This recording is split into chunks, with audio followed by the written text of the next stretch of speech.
السلام علیکم ورحمۃ اللہ وبرکاتہ نحمده ونصلي على رسوله الكريم اما بعد قال رب اشرح لي صدري ويسر لي امري واحلل عقدة من لساني يفقهوا قولي ربي زدني علما ربي زدني علما ربي زدني علما بسم اللہ الرحمن الرحیم قال اللہ تعالی فی سورة النساء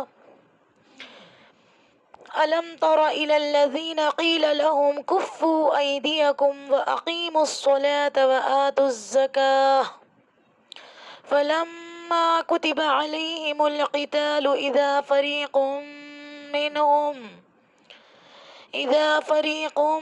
منهم يخشون الناس كخشية الله أو أشد خشية وقالوا ربنا لما كتبت علينا القتال لولا أخرتنا إلى أجل قريب قل متاع الدنيا قليل والآخرة خير لمن اتقى ولا تظلمون فتیلا صدق اللہ العظیم۔ میری محترم بہنوں، دوستوں، ساتھیوں، اللہ تبارک و تعالیٰ کا بہت بڑا احسان اور اکرام ہوا، بہت بڑا فضل ہوا کہ اس نے ہمیں قرآن کی بابرکت محفل میں بیٹھنے کی توفیق عطا فرمائی۔ عزیزات، اس جگہ پر بیٹھنے پر ہی مغفرت کے وعدے ہیں۔ تمام شکر اور حمد و ثنا سب اللہ رب العزت کے لیے ہے جس نے ہمیں اس کام کی توفیق دی۔ الحمدللہ الذی ہدانا لہذا لو کنا لنہتدی لولا ان ہدانا اللہ۔ سارا شکر، ساری حمد اللہ رب العزت کے لیے جس نے اس کام کی ہدایت دی۔ اگر وہ نہ دیتا تو ہم یہاں نہ ہوتے، آپ بھی یہاں نہ ہوتی۔ تو اللہ تعالیٰ کا کرم ہے، اس کا فضل ہے۔ آج ہم انشاءاللہ، جیسے کہ آپ لوگوں کو پتہ ہی ہے، ہماری سورہ نساء کی سیریز چل رہی ہے، سورہ نساء چل رہی ہے۔ الحمدللہ ہم 10 رکوع پورے کر چکے ہیں اللہ تعالیٰ کی توفیق سے۔ آج ہم سورہ نساء کے رکوع نمبر 11 اور آیت نمبر 77 سے لے کر 87 تک کا مطالعہ کریں گے انشاءاللہ۔ یہ رکوع ہمیں بہت کچھ سکھائے گا۔ یہ رکوع ہمیں صرف چند احکام نہیں سکھاتا بلکہ ہماری سوچ، ہماری کردار، ہماری زبان، ہمارے رویے اور اللہ تعالیٰ کے ساتھ ہمارے تعلق کی اصلاح کرتا ہے۔ اس رکوع میں ہمیں کیا کیا ملے گا؟ اس رکوع میں ہم کیا کیا سیکھیں گے؟ جی، اس رکوع میں ہم سیکھیں گے دنیا کی حقیقت اور آخرت کی ترجیح، موت کی اٹل حقیقت، اللہ تعالیٰ کی تقدیر اور انسان کی ذمہ داری، رسول اللہ صلی اللہ علیہ وسلم کی اطاعت۔ اس رکوع میں اور ہم کیا سیکھیں گے؟ قرآن کریم میں تدبر کرنا، تفکر کرنا۔ اور کیا سیکھیں گے بہنوں؟ افواہوں اور غیر مصدقہ خبروں سے بچنے کی تعلیم، اللہ تعالیٰ پر توکل کرنا سیکھیں گے، نیکی اور برائی میں سفارش، سلام کا جواب دینے کا طریقہ، اور قیامت کے دن اللہ تعالیٰ کے سامنے جمع ہونے کا یقین۔ اس رکوع میں ہم بہت کچھ سیکھیں گے، جیسے کہ میں نے ابھی آپ کے سامنے آیت نمبر 77 تلاوت کی ہے۔ دھیان سے اپنی اسکرین پر دیکھیے گا، بہت کچھ آج ہم سیکھنے جا رہے ہیں، ٹھیک ہے؟ چلیے اب ہم چلتے ہیں آیت نمبر 77 کی طرف۔ اسکرین پر نظر رکھیے اپنی۔ جیسے میں نے آیت تلاوت کری، میں اب اس کا ترجمہ پڑھنا چاہتی ہوں۔ چلیں پہلے ایک بار میں پھر سے آیت پڑھ دیتی ہوں، غور سے سنیے۔ أَلَمْ تَرَ إِلَى الَّذِينَ قِيلَ لَهُمْ كُفُّوا أَيْدِيَكُمْ وَأَقِيمُوا الصَّلَاةَ وَآتُوا الزَّكَاةَ فَلَمَّا كُتِبَ عَلَيْهِمُ الْقِتَالُ إِذَا فَرِيقٌ مِّنْهُمْ يَخْشَوْنَ النَّاسَ كَخَشْيَةِ اللَّهِ أَوْ أَشَدَّ خَشْيَةً وَقَالُوا رَبَّنَا لِمَا كَتَبْتَ عَلَيْنَا الْقِتَالَ لولا أخرتنا إلى أجل قريب قل متاع الدنيا قليل والآخرة خير لمن اتقى ولا تظلمون فتيلا۔ پہلے میں آپ کے سامنے ترجمہ رکھوں گی، پھر انشاءاللہ آیت و آیت اور تھوڑا تھوڑا کر کے ہم اس کو آیت کو ٹکڑوں میں کر کر اچھے سے سمجھیں گے۔ جی، تو اب اس کا ترجمہ سنیے اس آیت کا۔ آیت نمبر 77 میں اللہ رب العزت کیا ارشاد فرماتے ہیں، کیا تم نے انہیں نہیں دیکھا جنہیں حکم دیا گیا تھا کہ اپنے ہاتھوں کو روکے رکھو اور نمازیں پڑھتے رہو اور زکوٰۃ ادا کرتے رہو، پھر جب انہیں جہاد کا حکم دیا گیا تو اسی وقت ان کی ایک جماعت لوگوں سے اس قدر ڈرنے لگی جیسے اللہ تعالیٰ کا ڈر ہو، بلکہ اس سے بھی زیادہ، اور کہنے لگے اے ہمارے رب، تو نے ہم پر جہاد کیوں فرض کر دیا، کیوں ہمیں تھوڑی سی زندگی اور نہ جینے دی۔ آپ کہہ دیجئے کہ دنیا کی سود مندی تو بہت ہی کم ہے اور پرہیزگاروں کے لیے تو آخرت ہی بہتر ہے، اور تم پر ایک دھاگے کے برابر بھی ستم روانہ رکھا جائے گا۔ معذرت، تم پر ایک دھاگے کے برابر بھی ستم روا نہ رکھا جائے گا۔ مطلب کیا ہے اس آیت کا؟ آئیے ہم اس کو سمجھتے ہیں تھوڑا تھوڑا کر کے۔ کیا کہہ رہے ہیں اللہ تعالیٰ؟ أَلَمْ تَرَ إِلَى الَّذِينَ قِيلَ لَهُمْ كُفُّوا أَيْدِيَكُمْ وَأَقِيمُوا الصَّلَاةَ وَآتُوا الزَّكَاةَ۔ تم نے دیکھا نہیں کہ ان لوگوں کو جن سے کہا گیا تھا کہ اپنے ہاتھ روکے رکھو اور نماز قائم کرو اور زکوٰۃ دو۔ اصل میں کیا ہے میری بہنوں، مکہ مکرمہ میں 12 برس تک مسلمانوں کو یہی حکم تھا کہ اپنے ہاتھ باندھے رکھو، اور مطلب اپنے ہاتھ باندھے رکھنے، اپنے لڑائی وغیرہ نہیں کرنی جب تک، کب تک جی؟ جب نبوت آئی، ہمارے نبی بنائے گئے، قرآن پاک کا نزول ہوا، تو اللہ کے رسول 13 سال مکہ مکرمہ میں رہے ہیں نبوت کے بعد، تو 12 سال تک یہ حکم رہا کہ آپ اپنے ہاتھ باندھے رکھو۔ جی، اس دور میں مسلمانوں پر ظلم و ستم کے پہاڑ توڑے جا رہے تھے، انہیں بہت بری طرح ستایا جا رہا تھا، تشدد و تعذیب کی نئی تاریخ رقم کی جا رہی تھی، اس پر مسلمانوں کا خون کھولتا تھا، اور بہت سے مسلمان تو اس وقت یہ چاہتے تھے کہ ہمیں اجازت دی جائے تو ہم اپنے بھائیوں پر ہونے والے اس ظلم و ستم کا بدلہ لیں۔ آخر ہم نامرد نہیں ہیں، بے غیرت نہیں ہیں، بزدل نہیں ہیں، لیکن انہیں ہاتھ اٹھانے کی اجازت نہیں تھی۔ جی میری عزیزات، یہ منہج انقلاب نبوی کا صبر ہے۔ صبر دیکھیں آپ، صبر محض کا مرحلہ تھا۔ اس وقت حکم یہ تھا کہ اپنے ہاتھ روکے رکھو۔ کتنا ٹارچر کیا جا رہا تھا، آپ سوچیں بلال حبشی رضی اللہ تعالیٰ عنہ کا کے ساتھ انہوں نے، مکہ والوں نے کیا کیا، حضرت سمیہ کے ساتھ کیا کیا، حضرت یاسر کے ساتھ کیا کیا، اور نہ جانے کتنے مسلمان، حضرت ابو ذر غفاری رضی اللہ تعالیٰ عنہ کے ساتھ کیا کیا، حضرت ابو بکر کے ساتھ کیا کیا۔ تو آپ دیکھیں تو صحیح کتنا ستایا گیا، حضرت عثمان غنی ان کے ساتھ کیا کیا گیا، حضرت مصعب بن عمیر ان کے ساتھ کیا کیا گیا، سارے صحابہ اکرام کتنا، مطلب جو مسلمان ہو گئے تھے، جو اسلام لے کر مطلب اسلام میں داخل ہو گئے تھے، تو ان کو اتنا ستایا گیا۔ تو اللہ تعالیٰ کا لیکن حکم یہ تھا، حالانکہ ان کے اندر اتنی غیرت ایمان کا تقاضا تھا، ان کا دل چاہتا تھا کہ ہم ان سے لڑیں، ہم ان سے جنگ کریں، ہم ان سے بدلہ لیں، لیکن اللہ تعالیٰ کا حکم نہیں تھا۔ جی، تو آپ سوچئے اس وقت یہ حکم تھا کہ اپنے ہاتھ باندھے رکھیے اور کیا کریں، بس آپ نماز قائم کریں اور زکوٰۃ دیتے رہیں۔ یہاں سوال یہ پیدا ہوتا ہے، الم تر الی الذین قیل لہم کفوا ایدیکم، کیا مطلب ہے؟ یہاں جو قیلہ ہے، یہ قیلہ فعل مجہول ہے میری بہنوں، یہ کہا کس نے کہا تھا؟ یہ کہا کس نے تھا؟ مکی قرآن میں تو کفو ایدیکم کا حکم موجود نہیں ہے، یہ حکم تھا محمد رسول صلی اللہ علیہ وسلم کا۔ حضور صلی اللہ علیہ وسلم نے اہل ایمان کے ساتھ کیا کہا؟ اہل ایمان کو ہاتھ اٹھانے سے روکا تھا۔ یہ آیت سورہ نساء میں نازل ہو رہی ہے جو مدنی ہے، تو معلوم ہوا کہ اس وقت بھی وہ رسول اللہ صلی اللہ علیہ وسلم کا حکم تھا جس کو اللہ نے اپنا حکم قرار دیا، گویا حکم اللہ ہی کی طرف سے تھا۔ وحی جلی تو یہ قرآن ہے، اس کے علاوہ جو نبی اکرم صلی اللہ علیہ وسلم پر وحی نازل ہوتی تھی وہ وحی خفی نازل ہوتی تھی، تو یہ بھی ہو سکتا ہے کہ اللہ تعالیٰ نے مکی دور میں وحی خفی کے ذریعے رسول اللہ صلی اللہ علیہ وسلم کو یہ حکم دیا ہو جو یہاں نقل ہوا ہے، اور یہ بھی ہو سکتا ہے کہ حضور صلی اللہ علیہ وسلم کا اپنا اجتہاد ہو جسے اللہ نے برقرار رکھا ہو، اسے قبول کیا ہو۔ اب یہ بات یہاں محذوف ہے میری بہنوں کہ اس وقت تو جو کچھ بڑے جوش و جذبے سے بڑے بڑے زور و شور سے کہتے تھے کہ ہمیں اجازت ہونی چاہیے، ہم جنگ کریں گے، لیکن اب کیا حال ہوا؟ اب کیا حال ہوا؟ مطلب اب یہ جو آیت ہے اب آگے دیکھیے گا، فَلَمَّا كُتِبَ عَلَيْهِمُ الْقِتَالُ إِذَا فَرِيقٌ مِّنْهُمْ يَخْشَوْنَ النَّاسَ كَخَشْيَةِ اللَّهِ أَوْ أَشَدَّ خَشْيَةً۔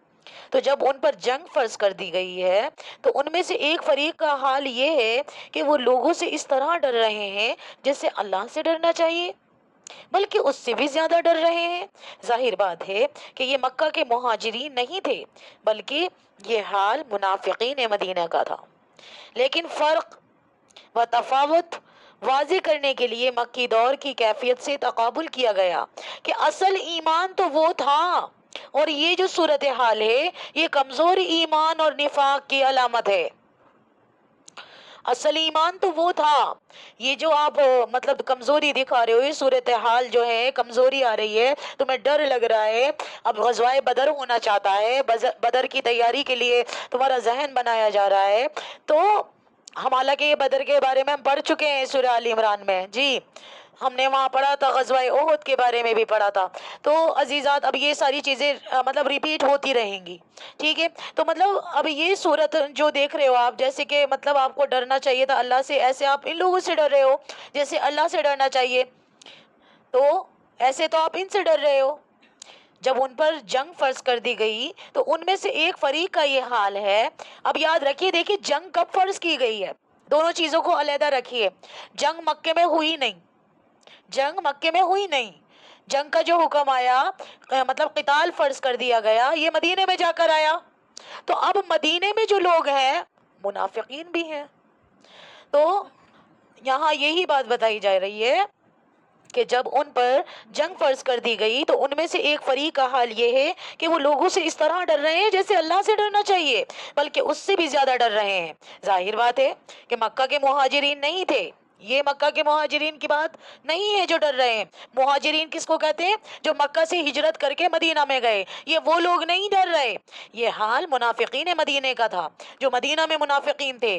لیکن فرق صرف واضح کرنے کے لیے مکی دور کی کیفیت سے یہاں تقابل کیا گیا ہے کہ اصل ایمان تو وہ تھا، اور یہ جو صورتحال ہے یہ کمزور ایمان اور نفاق کی علامت ہے۔ وَقَالُوا رَبَّنَا لِمَا كَتَبْتَ عَلَيْنَا الْقِتَالَ، اور وہ کہتے ہیں پروردگار تو نے ہم پر جنگ کیوں فرض کر دی؟ لولا اخرتنا الى اجل قریب، کیوں نہ ابھی ہمیں کچھ اور مہلت دی، اس حکم کو کچھ دیر کے لیے مزید مؤخر کیوں نہ کیا۔ اب آگے اللہ تعالیٰ فرماتے ہیں قل متاع الدنیا قلیل، اے نبی جی کہہ دیجئے دنیا کا ساز و سامان بہت تھوڑا ہے۔ اے نبی جی ان کو بتائیے، یہ جو کہہ رہے ہیں نا، ان کو جو ڈر لگ رہا ہے قتال سے، جنگ جو فرض کر دی گئی ہے، انہیں جو ڈر لگ رہا ہے، یہ منافقین لوگ جو ہیں ہے نا، ان کے دل میں نفاق آ گیا ہے، ان سے کہہ دیجئے قل متاع الدنیا قلیل، اے نبی جی کہیے ان سے دنیا کا ساز و سامان بہت تھوڑا ہے، والآخرۃ خیر لمن اتقی، اور آخرت بہت بہتر ہے اس لیے کہ جو تقوی کی روش اختیار کرے، اس کے لیے جو تقوی کی روش اختیار کرے۔ ولا تظلمون فتیلا، اور تم پر ایک دھاگے کے برابر بھی ظلم نہیں ہوگا، تمہاری حق تلفی قطعاً نہیں ہوگی، اور تمہارے جو بھی اعمال ہیں، انفاق ہے، قتال ہے، اللہ کی راہ میں ایثار ہے، اس کا تمہیں بھرپور اجر و ثواب دیا جائے گا، اتنا سا بھی آپ کے اس میں کمی نہیں کی جائے گی۔ جی کیا بتایا جا رہا ہے؟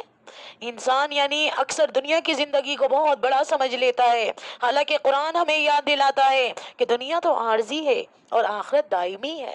تم کب تک جی لو گے؟ 2 سال، 5 سال، 10 سال اور بڑھ جائیں گے آپ کی عمر کے، لیکن جانا تو پھر بھی ہے، جانا تو پھر بھی ہے۔ کیوں جنگ سے جی چرا رہے ہو؟ کیوں جنگ سے ڈر رہے ہو؟ جی کس وجہ سے؟ آپ ذرا اہل مکہ جو مکہ کے ایمان والے تھے، ہے نا، مکہ میں جو ایمان لے کر آ گئے تھے، ان کا حال دیکھیں، 12 سال کیسے تشدد برداشت کیا ہے کفار مشرکین کا، کتنی انہوں نے اذیت جھیلی ہیں ایمان کے خاطر، اسلام کے خاطر، کتنی پریشانیاں۔ اللہ کا حکم تھا کہ آپ نے ہاتھ اٹھانا نہیں ہے۔ حضرت بلال حبشی کو کتنا ستایا جا رہا ہے، حضرت بلال کو کتنا اذیت دی جا رہی ہے میری بہنوں، تپتی دھوپ پر لٹایا جا رہا ہے، اس کے اوپر بھاری چٹان رکھی جا رہی ہے، دھوپ میں لٹانے کے بعد ان کے اوپر بھاری چٹان رکھی جا رہی ہے، پھر گھسیٹا جا رہا ہے۔ سوچیں تپتی دھوپ مکے کی کیا حال ہوتا ہوگا، لیکن ایمان کتنا محبوب ہو گیا تھا کہ بس وہ احد احد احد ہی کہے جا رہے تھے۔ یہ ہوتا ہے میری بہنوں، ایمان کتنا مضبوط ایمان تھا صحابہ کا۔ اور آج ہم اپنا ایمان دیکھیں تو یہ جو کفار ہیں، مطلب یہ جو منافقین لوگ ہیں، یہ ایسی عجیب سی باتیں کر رہے ہیں کہ کیوں ہم پر ابھی یہ جنگ فرض کر دی گئی ہے، ابھی تو کچھ اور مہلت مل جاتی۔ تو ان سے کہا جا رہا ہے مہلت لے کر کرو گے کیا، کہ دنیا تو متاع الغرور ہے۔ آج ہم بھی دنیا سے جی لگائے ہوئے ہیں، آج ہم بھی کہتے ہیں 10 سال مل جائیں، 5 سال عمر بڑھ جائے ہماری، ہم یہ کر لیں گے وہ کر لیں گے۔ اس دنیا سے اتنی محبت کیوں ہے؟ دنیا تو فانی ہے، اس کا ساز و سامان بہت تھوڑا ہے۔ اللہ کی قسم جو اپنے رب کے آگے جھک جاتا ہے، رب کائنات کو اس کے آگے جھکا دیتا ہے۔ اور جو آخرت کے لیے جیتا ہے، بتایا گیا ہے اس آیت میں کہ آخرت ہی بہت بہتر ہے اس کے لیے جو تقوی کی روش اختیار کرتا ہے۔ جو تقوی والا بندہ ہے، آخرت اس کے لیے بہت بہتر ہے، بہت بہتر ہے۔ اب ایک بہت زیادہ تلخ حقیقت آ رہی ہے اگلی آیت میں، اور بہت ہی خوبصورت آیت ہے کہ ہم دنیا سے دل لگائے بیٹھے ہیں، دنیا دار الفنا ہے، آخرت دار البقا ہے، یہ دنیا ختم ہو جانے والی ہے۔ اللہ تعالیٰ نے جیسے کہ سورہ رحمان میں بھی فرمایا کہ کل من علیہا فان ویبقى وجہ ربک ذو الجلال والاکرام، ہر شے نے فنا ہونا ہے، بقا رہنے والی ذات صرف اللہ تبارک و تعالیٰ کی ہے۔ چلیں بھئی ہم چلتے ہیں آیت نمبر 78 کی طرف۔ اس میں اللہ رب العزت کیا فرماتے ہیں، اور بہت ہی تلخ حقیقت آ رہی ہے یہ۔ اللہ تعالیٰ فرماتے ہیں اینما تکونوا یدرککم الموت ولو کنتم فی بروج مشیدہ وان تصبهم حسنۃ یقولوا هذه من عند اللہ وَإِن تُصِبْهُمْ سَيِّئَةٌ يَقُولُوا هَذِهِ مِنْ عِنْدِكَ قُلْ كُلٌّ مِّنْ عِنْدِ اللَّهِ فَمَا لِي هَٰؤُلَاءِ الْقَوْمِ لَا يَكَادُونَ يَفْقَهُونَ حَدِيثًا۔ ترجمہ دیکھیے، تم جہاں کہیں بھی ہو موت تمہیں آ پکڑے گی، گو تم مضبوط قلعوں میں ہو، اور اگر انہیں کوئی بھلائی ملتی ہے تو کہتے ہیں کہ یہ تو اللہ تعالیٰ کی طرف سے ہے، اور اگر کوئی برائی پہنچتی ہے تو کہہ اٹھتے ہیں یہ تیری طرف سے ہے۔ انہیں کہہ دو، انہیں کہہ دو، انہیں بتا دو اچھی طرح سے، انہیں کہہ دیجئے اور ان کو بتا دیجئے اچھی طرح سے، یہ سب کچھ اللہ تعالیٰ کی طرف سے۔ انہیں کیا ہو گیا، انہیں کیا ہو گیا ہے کہ کوئی بات سمجھنے کے بھی قریب نہیں ہے۔ مطلب کیا ہے، یہاں موت کے بارے میں بتایا جا رہا ہے میری بہنوں، اینما تکونوا یدرککم الموت، تم جہاں کہیں بھی ہوں گے موت تو تم کو پا لے گی۔ ظاہر ہے قتال سے جی چرانے کا اصل سبب کیا ہے، موت کا خوف۔ جی موت کا خوف ہی تو تھا ان لوگوں کو، ان کے دلوں کے اندر جو خوف تھا اسے ظاہر کیا جا رہا ہے، یہاں پر مائنڈ بنایا جا رہا ہے، اس چیز کو ان پر واضح کیا جا رہا ہے کہ موت سے کوئی مفر نہیں، یعنی موت سے کوئی بھاگ سکتا نہیں، جہاں کہیں بھی ہوں گے موت تو آپ کو پا لے گی۔ پہلے ہی بات کلیئر کی جا رہی ہے، موت کے ڈر سے تو تم قتال سے جی چرا رہے ہو، موت کی وجہ سے ہی تو کہیں بھی چلے جاؤ مضبوط قلعوں میں۔ آگے فرمایا وَلَوْ كُنْتُمْ فِي بُرُوجٍ مُّشَيَّدَةٍ، خواہ تم بڑے مضبوط قلعوں کے اندر ہی کیوں نہ ہو، اگرچہ تم مضبوط فورٹیفائڈ قلعوں کے اندر اپنے آپ کو محصور کر لو، پھر بھی موت سے نہیں بچ سکتے۔ سینکڑوں تالوں کے اندر جا کر بیٹھ جاؤ پھر بھی موت سے نہیں بچ سکتے۔ موت کہہ کر نہیں آئے گی، بتا کر نہیں آئے گی، اچانک سے آئے گی اور لے کر چلی جائے گی۔ تم کہاں چھپ رہے ہو، کہاں بچ رہے ہو؟ نہیں بچ سکتے. این المفر، نہیں بھاگ سکتے. لا تخفا منکم خافیہ، چھپنا چاہو تو چھپ بھی نہیں سکتے، موت آ کر پکڑ لے گی. وَإِن تُصِبْهُمْ حَسَنَةٌ يَقُولُوا هَٰذِهِ مِنْ عِندِ اللَّهِ، اور اگر انہیں کوئی بھلائی پہنچتی ہے تو کہتے ہیں یہ تو اللہ کی طرف سے ہے. منافقین کا ایک طرز عمل یہ بھی تھا بہنوں کہ اگر مسلمانوں کو کوئی کامیابی حاصل ہوتی، کوئی فتح نصیب ہو جاتی، کوئی بھلائی پہنچ جاتی، تو حضور صلی اللہ علیہ وسلم کی تدبیر کے اچھے نتائج نکل آتے تو اسے حضور صلی اللہ علیہ وسلم کی طرف منسوب نہیں کرتے تھے، بلکہ کہتے تھے کہ یہ تو اللہ کا فضل و کرم ہوا، یہ سب اللہ کی طرف سے ہے.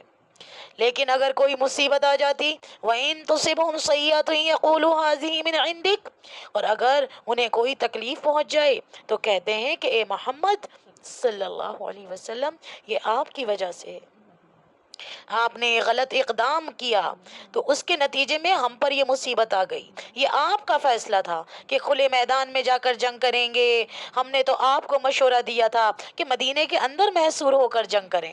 غزوہ احد میں یاد ہوگا آپ لوگوں کو، اس کا عبداللہ بن ابی جو منافقین سردار تھا، اس کا دل یہ تھا کہ مدینے کے اندر جنگ کی جائے. جی، تو تمام صحابہ اکرام کا مشورہ ہوا کہ نہیں، کھلے میدان میں جنگ کی جائے. تو اس چیز پر یہاں یہ کہہ رہے ہیں کہ آپ نے اقدام کیا نا، یہ آپ کی وجہ سے مصیبت آئی، یہ آپ کی وجہ سے پریشانی آئی، معاذ اللہ.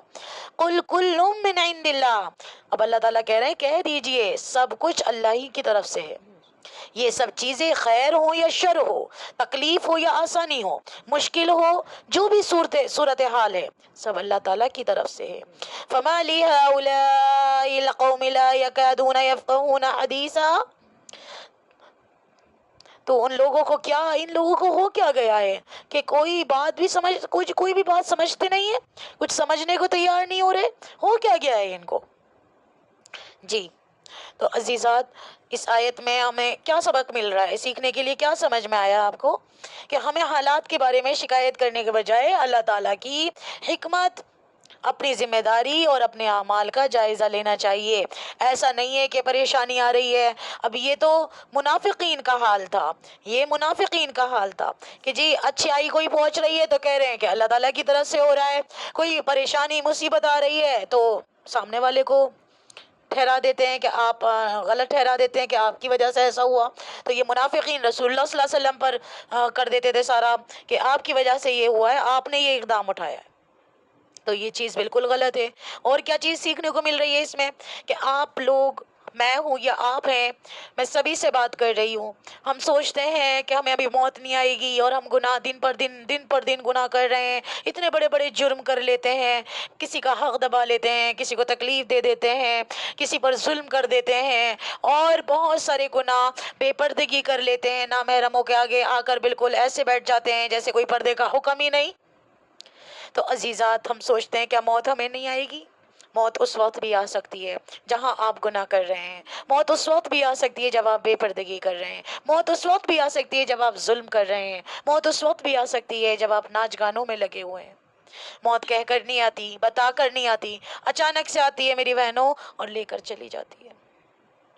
تو ہمیں تو پہلے سے تیاری کرنی ہے. اب پتہ نہیں کس کی زندگی کے کتنے دن باقی رہ گئے ہیں، کسی کے پاس کوئی وارنٹی کارڈ ہے، گارنٹی کارڈ ہے کہ ابھی میری موت نہیں آئے گی، ابھی میں زندہ ہوں، ابھی میں 1 سال کی زندگی اور مل جائے گی یا 10 سال کی اور مل جائے گی. آگاہ نہیں اپنی موت سے کوئی بشر، سامان 100 برس کا ہے پل کی نہیں کچھ بھی خبر. میری بہنوں کچھ بھی نہیں پتا، ابھی میں بیٹھے بیٹھے چلی جاؤں، جی مجھے کون بچا لے گا؟ تو ہمیشہ ڈرتے رہنا چاہیے، موت کی تیاری ہمیشہ کرتے رہنے چاہیے. ہر وقت ہم نے یہ سوچنا ہے یہ میری زندگی کا آخری دن ہے، یہ میری زندگی کی آخری نماز ہے، یہ میری زندگی کا آخری لمحہ ہے. میں رات کو سو رہی ہوں، پتہ نہیں صحیح سلامت اٹھوں گی یا نہیں اٹھوں گی، تو رات کو سب کو معاف کر کے سوؤں، اپنے گناہوں کی معافی مانگ کے سوؤں، توبہ استغفار کر کے سوؤں. تو عزیزات ہمیشہ اپنے رب ذوالجلال والاکرام سے ملنے کے لیے ہمیشہ آپ تیار رہیں کہ کب پتہ نہیں رب ذی شان سے ملاقات ہو جائے، کب اللہ سبحانہ و تعالیٰ کے پاس ہم چلے جائیں۔ تو میری بہنوں ہمیشہ تیاری کے ساتھ رہیے، بے فکر نہ ہو جائیے، خواب غفلت میں زندگی نہ گزاریے کہ یہ دھوکے کی زندگی تمہیں دھوکے میں نہ ڈال دے، دنیا کی زندگی تمہیں دھوکے میں نہ ڈال دے، دنیا کی اٹریکشن، دنیا کی بیوٹینس آپ کو دھوکے میں نہ ڈال دے اور آپ اپنے رب سے ہی غافل ہو جائیں، آنے والی آخرت سے غافل ہو جائیں۔ ایسا نہ کریں پلیز، آپ اس چیز کو سمجھیے اور اس کو سوچئے کہ موت ہر وقت ہمارے قریب ہے، کب آ جائے، کتنے دن رہ گئے کچھ نہیں پتا۔ تو عزیزات اپنی موت کو ہمیشہ یاد رکھیے۔ اس آیت سے ہمیں یہ سیکھنے کو مل رہا ہے کہ جو مصیبت آتی ہے اللہ کی طرف سے آتی ہے، خوشحالی آتی ہے وہ بھی اللہ کی طرف سے آتی ہے، موت کبھی بھی آ سکتی ہے۔ یہ دو آیتیں، ان دو چیزیں اس چیز میں ہمیں پتہ چل رہا ہے کہ میری تقدیر میں اچھا ہو رہا ہے یا برا ہو رہا ہے، سب اللہ تعالیٰ کی طرف سے ہو رہا ہے۔ خدا کی قسم کسی میں ہمت نہیں ہے، کسی میں طاقت نہیں ہے کہ کوئی میری بگڑی قسمت کو سنوار دے، کوئی میری اچھی خاصی زندگی کے اندر کچھ غلط کر دے، کوئی مجھے نقصان پہنچا دے، نہیں، کوئی پہنچا ہی نہیں سکتا اللہ کے اذن کے بنا۔ اللہ کا حکم ہوتا ہے تو ہوتا ہے، نہیں تو کسی میں مجال نہیں ہے۔ ہو سکتا ہے اللہ تعالیٰ ہمارا امتحان لیتا ہے، دے کر بھی آزماتا ہے، وہ لے کر بھی آزماتا ہے، تو کسی کو آپ دوشی نہ ٹھہرائیں، کسی کو آپ مجرم نہ ٹھہرائیں کہ آپ کی وجہ سے ایسا ہوا۔ تو اس آیت میں ہمیں یہ سیکھنے کو مل رہا ہے۔ چلیں بھئی آگے چلتے ہیں آیت نمبر 79 کی طرف۔ اس میں اللہ رب العزت کیا فرماتے ہیں؟ ما اصابک من حسنۃ فمن اللہ وما اصابک من سیئۃ فمن نفسک وارسلناک للناس رسولا وکفی باللہ شہیدا۔ کیا فرما رہے ہیں اللہ رب العزت آیت نمبر 79 میں؟ تجھے جو بھلائی ملتی ہے وہ اللہ تعالیٰ کی طرف سے ہے، اور جو برائی پہنچتی ہے وہ تیرے اپنے نفس کی طرف سے ہے۔ ہم نے تجھے تمام لوگوں کو پیغام پہنچانے والا بنا کر بھیجا ہے، اور اللہ تعالیٰ گواہ کافی ہے، اللہ تعالیٰ گواہ کافی ہے۔ جو بھی پریشانی آ رہی ہے سب کیسے آ رہی ہے جی؟ ما اصابک من حسنۃ فمن اللہ، کیا مطلب ہے؟ ما اصابک من حسنۃ فمن اللہ وما اصابک من سیئۃ فمن نفسک۔ اے مسلمان، تجھے جو بھی بھلائی پہنچتی ہے وہ اللہ تعالیٰ کی طرف سے پہنچتی ہے، اور جو مصیبت تجھ پر آتی ہے وہ خود تیرے نفس کی طرف سے۔ مطلب کیا ہے؟ ان آیات کے بارے میں مفسرین نے مختلف اقوال نقل کیے ہیں جی، بہت زیادہ اس میں اقوال ہیں اس ان آیت کے بارے میں، لیکن راجح قول یہ ہے کہ یہاں جو تحویل خطاب ہے، پہلی آیت میں خطاب ان مسلمانوں کو ہے جن کی طرف سے کمزوری یا نفاق کا اظہار ہو رہا تھا، لیکن اس آیت میں بحیثیت مجموعی خطاب ہے کہ دیکھو اے مسلمانوں، جو بھی کوئی خیر تمہیں ملتی ہے اس پر تمہیں یہی کہنا چاہیے کہ یہ اللہ تعالیٰ کی طرف سے ہے، اور کوئی شر پہنچ جائے تو اسے اپنے کسب عمل کا نتیجہ سمجھنا چاہیے۔ اگرچہ ہمارا ایمان ہے کہ خیر بھی اللہ کی طرف سے اور شر بھی، ایمان مفصل میں الفاظ آتے ہیں والقدر خیرہ وشرہ من اللہ تعالی والبعث من اللہ تعالی، لیکن ایک مسلمان کے لیے صحیح طرز عمل یہ ہے کہ خیر ملے تو اسے اللہ تعالیٰ کا فضل سمجھے، اور اگر کوئی خرابی ہو جائے تو سمجھے کہ یہ میری کسی غلطی کے سبب ہوئی ہے، مجھ سے کوئی کوتاہی ہوئی ہے جس پر اللہ تعالیٰ نے کوئی تعدیب فرمانی چاہیے۔ سمجھ رہے ہیں آپ؟ اس کو آپ ایسے سمجھیے، وَأَرْسَلْنَاكَ لِلنَّاسِ رَسُولًا، اور اے نبی ہم نے آپ کو تو لوگوں کے لیے رسول بنا کر بھیجا ہے۔ اس مقام کے بارے میں ایک قول یہ بھی ہے کہ درمیانی ٹکڑے میں یہ بھی خطاب تو رسول اللہ صلی اللہ علیہ وسلم سے ہی ہے، لیکن اس تعجب کے انداز میں کہ اچھا جو کچھ انہیں خیر مل جائے وہ تو اللہ تعالیٰ کی طرف سے ہے، اور جو کوئی برائی آ جائے تو وہ آپ کی طرف سے ہے۔ یعنی یہ کیا بات کہہ رہے ہیں؟ جبکہ اللہ نے تو آپ کو رسول بنا کر بھیجا ہے۔ اس کی یہ دو تعبیریں ہیں، اور یہ جو بیان القرآن کے مصنف ہیں وہ کہہ رہے ہیں میرے نزدیک پہلی تعبیر راجح ہے،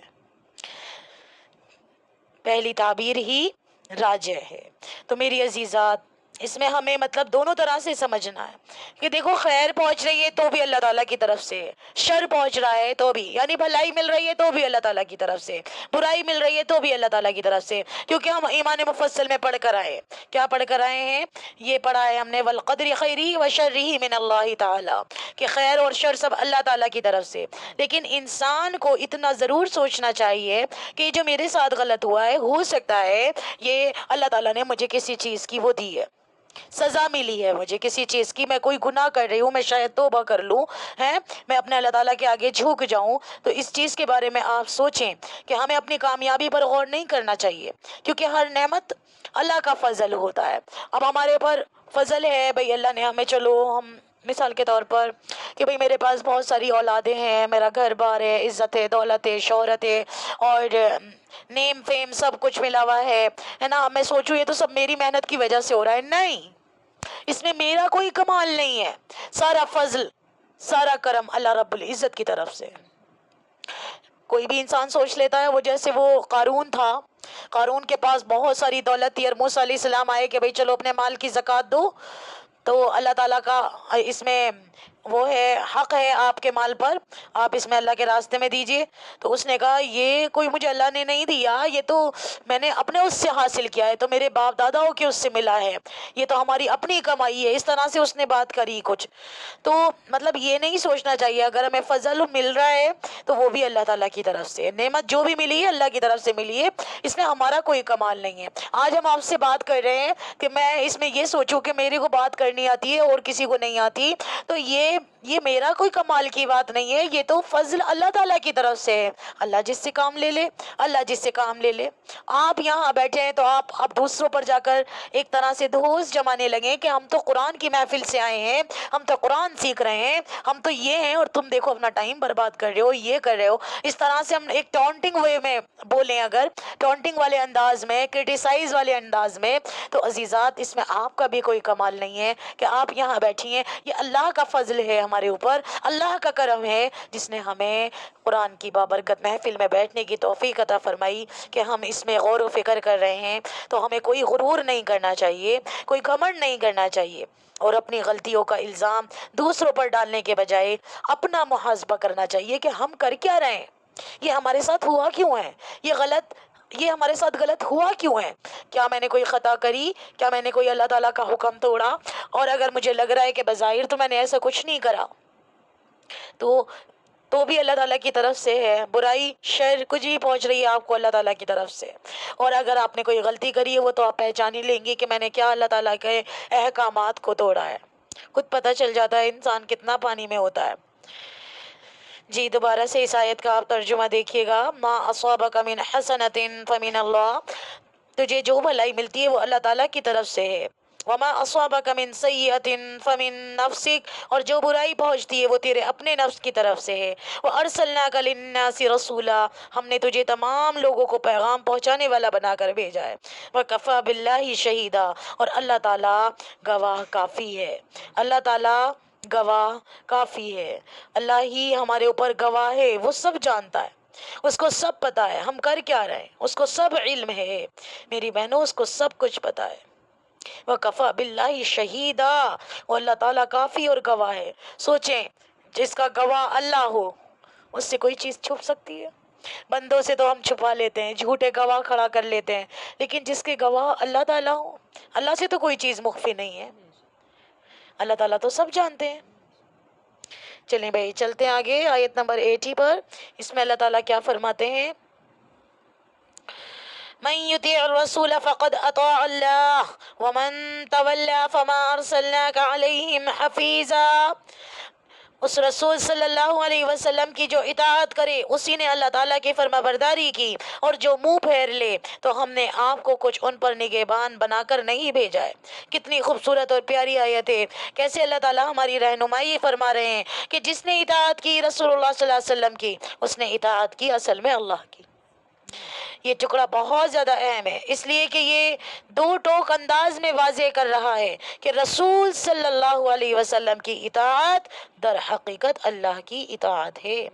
اس کی مزید وضاحت کے لیے یہ حدیث اور سن لیجئے گا کہ حضرت ابو ہریرہ رضی اللہ تعالیٰ عنہ روایت فرماتے ہیں کہ رسول اللہ صلی اللہ علیہ وسلم نے ارشاد فرمایا، من اطاعنی فقد اطاع اللہ ومن عصانی فقد عصى اللہ ومن اطاعنی امیری فقد اطاعنی ومن عصى امیری فقد عصانی۔ کیا مطلب ہے اس حدیث کا؟ جس نے میری اطاعت کی، نبی صلی اللہ علیہ وسلم فرماتے ہیں، جس نے میری اطاعت کی اس نے اللہ رب العزت کی اطاعت کی، اور جس نے میری نافرمانی کی اس نے اللہ کی نافرمانی کی، اور جس نے میرے مقررہ کردے امیر کی اطاعت کی اس نے میری اطاعت کی، اور جس نے میرے مقرر کردہ امیر کی نافرمانی کی اس نے میری نافرمانی کی۔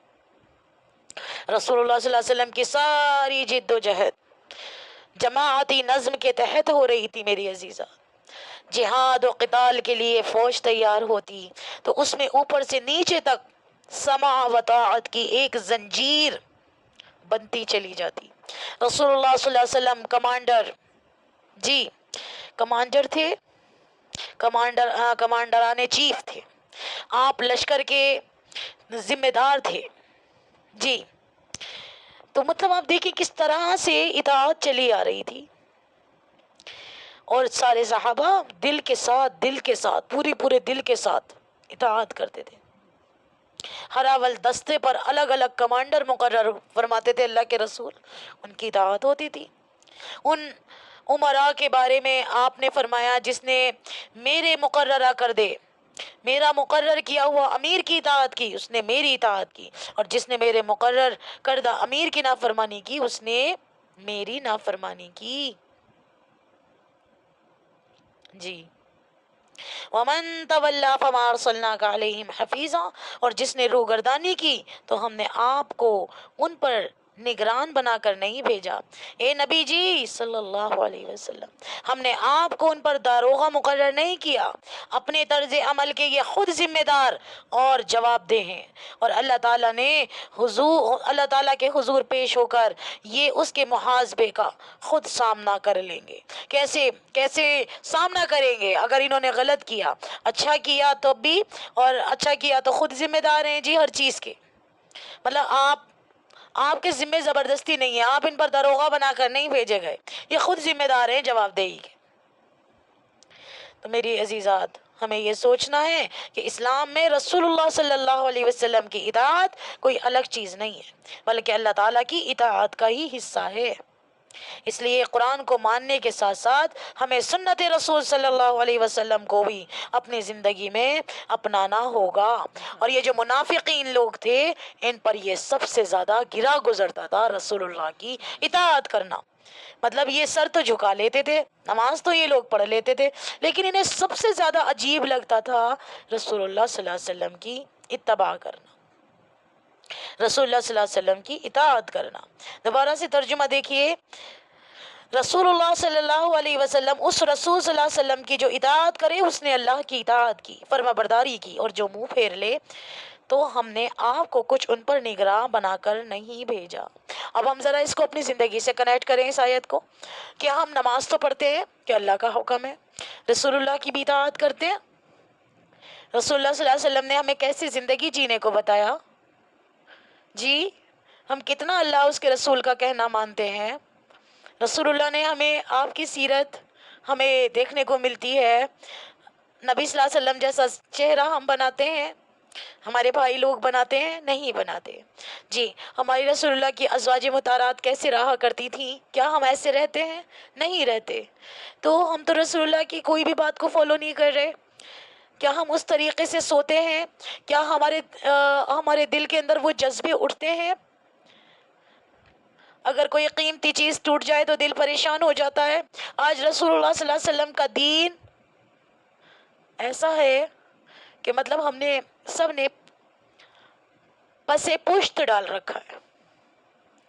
ہم رسول اللہ صلی اللہ علیہ وسلم کی اتباع اطاعت کر ہی کب رہے ہیں؟ رسول اللہ صلی اللہ علیہ وسلم کے قرآن سے ہمیں کتنی محبت ہے، قرآن تو اللہ کا ہے، نازل کس پر ہوا ہے؟ رسول اللہ صلی اللہ علیہ وسلم پر۔ رسول اللہ صلی اللہ علیہ وسلم کی 23 سالہ زندگی نبوت کے بعد کیسے گزری ہے؟ کیسے امت کی فکر تھی، کیسے دین کی فکر تھی کہ یہ قرآن برینہ انسان تک پہنچ جائے، یہ قرآن دنیا کے گوشے گوشے میں پھیل جائے؟ کیا آج ہمیں وہ فکر ہے؟ ہمارے نبی تڑپتے تھے رات کو، ہمارے نبی کو نیند نہیں آتی تھی صحیح طرح سے، کہ ایک بھی انسان ایسا نہ بچے کہ جس کے پاس کلمہ نہ پہنچے۔ آج کتنے لوگ، کتنے اپنے میں مسلمانوں کی بات کر رہی ہوں، کتنے لوگ ایسے ہیں جو کلمے کو جانتے ہی نہیں ہیں، اور جو جانتے ہیں انہیں صحیح معنوں میں وہ نہیں جانتے، حقیقی معنی کلمے کا نہیں سمجھتے کہ اس کا مطلب کیا ہے، کہ جب ہم نے کلمہ پڑھ لیا ہے تو صرف اللہ کے آگے ہم نے اپنے آپ کو سرنڈر کر دیا ہے، اب اپنی مرضی کچھ بھی نہیں چلے گی۔ تو کتنے ہمارے بہن بھائی اس چیز کو فالو کرتے ہیں، ہمارا مالک اللہ، ہمارا خالق اللہ، ہمارا رازق اللہ، سب کچھ کرنے کرانے والی ذات ہمارے اللہ کی ہے، لیکن نہیں، ہم تو دوسروں کو الہ سمجھ بیٹھے ہیں، غیروں کے طریقوں کو اپنے گھر میں ہم نے جگہ دی ہے۔ اللہ کی بڑائی کو ہم کب مان رہے ہیں؟ اپنے رسول اللہ کی اطاعت ہم کر کب رہے ہیں؟ میرے نبی نے کتنی جنگیں کی ہیں میری بہنوں، کتنی مہمات آپ نے کی ہیں، چین سے نہیں بیٹھے ہمارے نبی چین سے نہیں بیٹھے، مسجدوں میں خالی نمازیں نہیں پڑھی اللہ کے رسول نے، خالی تسبیحات ہی نہیں کری اللہ کے رسول نے، میری بہنوں کفر کا خاتمہ کیا ہے، جو اسلام کے خلاف تھا ان کے خلاف جنگیں کی ہیں، ان کو سمجھایا ہے، ان کو بتایا ہے، جی جان قربان کی ہیں صحابہ اکرام رسول اللہ کی جو اتباع کرنے والے تھے، اطاعت کرنے والے تھے، صحابہ نے تن من دھن سب کچھ لگایا ہے اللہ کے دین کو زندہ کرنے کے لیے، محمد صلی اللہ علیہ وسلم کے کہنے پر صحابہ اکرام اپنی جان کی بازیاں لگانے کو تیار ہو گئے، محمد صلی اللہ علیہ وسلم کے کہنے پر۔ محمد صلی اللہ علیہ وسلم نے کہا کہ اپنا مال خرچ کرو تو صحابہ اکرام اپنا مال لگانے کے لیے تیار ہو گئے۔ ہم کیا کر رہے ہیں؟ ہم سے تو اپنے نفس پر بھی کنٹرول نہیں کیا جاتا، برائیوں سے نہیں بچا جاتا۔ باطل کتنی محنت کر رہا ہے، سینہ تان کر محنت کر رہا ہے برائی کی، جبکہ وہ باطل ہے، وہ مٹنے والا ہے، اور ہم حق پر ہوتے ساتے ایمان، مطلب جس کے گھر میں قرآن پاک موجود، ہمارے گھروں میں قرآن پاک موجود، کلمے والے ہونے کے بعد بھی ہم اتنا ڈرتے ہیں حق بات کہتے ہوئے۔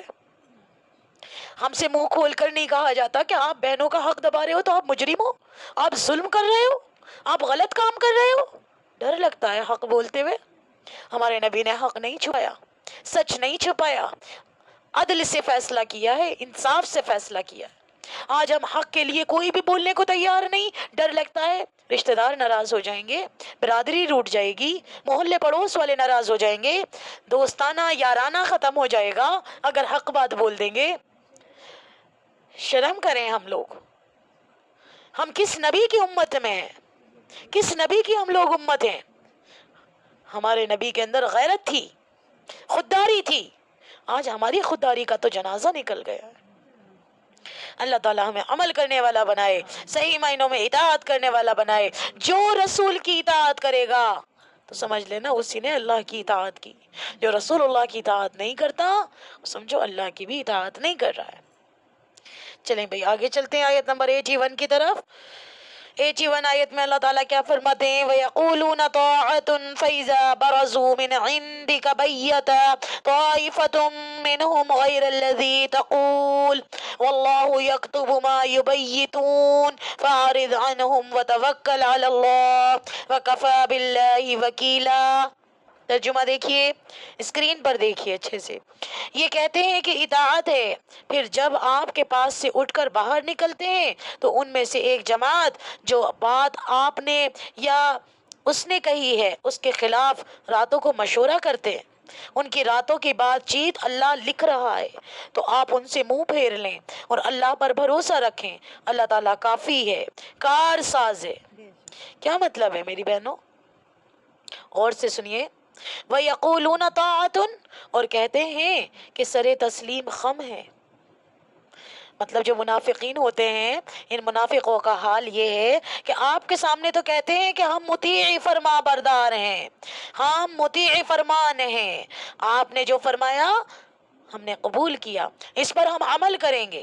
لیکن آگے کیا ہوتا ہے؟ فَإِذَا بَرَزُوا مِنْ عِنْدِكَ بَيَّتَ طَائِفَةٌ مِّنْهُمْ غَيْرَ الَّذِي تَقُولُ، پھر جب آپ کے پاس سے ہٹتے ہیں تو ان میں سے ایک گروہ آپ میں ایسے مشورے کرتا ہے جو ان کے اپنے قول کے خلاف ہے۔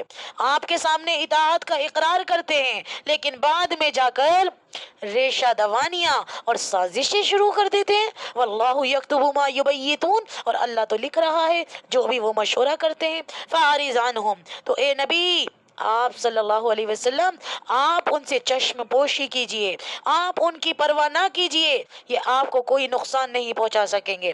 ابھی ان کے خلاف اقدام کرنا خلاف مصلحت ہے، جیسے ایک دور میں فرمایا گیا فاعفوا واصفحوا، یعنی ان یہودیوں کو ذرا نظر انداز کیجئے، ابھی ان کی شرارتوں پر نکیر نہ کیجئے، جو کچھ یہ کہہ رہے ہیں اس پر صبر کیجئے، اس لیے کہ مصلحت کا تقاضا ہے کہ یہ ابھی یہ محاذ نہ کھولا جائے۔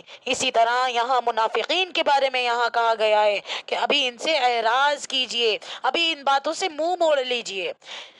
ان کی ریشہ دوانیوں سے کچھ عرصے تک چشم پوشی کی گئی ہے، مطلب ان کے جو یہ منافقین اللہ کے رسول کے خلاف چالے چلا کرتے تھے، اب کہہ رہے ہیں غزوہ بدر میں ہے نا کہ ہم آپ کے ساتھ ہیں نا، آگے کھڑے ہو کر کہتے تھے۔ پھر غزوہ احد آتا ہے، کہتے ہیں ہم آپ کے ساتھ ہیں، اور 3000 کفار مشرکین کا قافلہ جنگ کے لیے آ رہا ہے، تو اب ایمان والے وہاں جو مسلمان ہیں وہ 1000 ہے، لیکن یہ منافقین بالکل عین وقت پر ان دا نک آف ٹائم، بالکل عین وقت پر میری بہنوں کیا کرتے ہیں؟ ساتھ چھوڑ دیتے ہیں اور نئی نئی چالیں چل رہے ہیں۔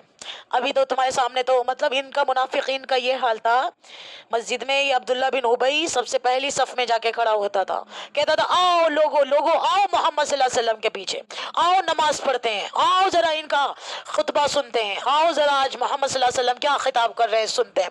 وہاں کہتے تھے ہاں ہم تو آپ کے ساتھ ہیں، ہم تو آپ کے ساتھ ہیں، ہم یہ سورہ بقرہ میں بھی پڑھ کر آ چکے ہیں۔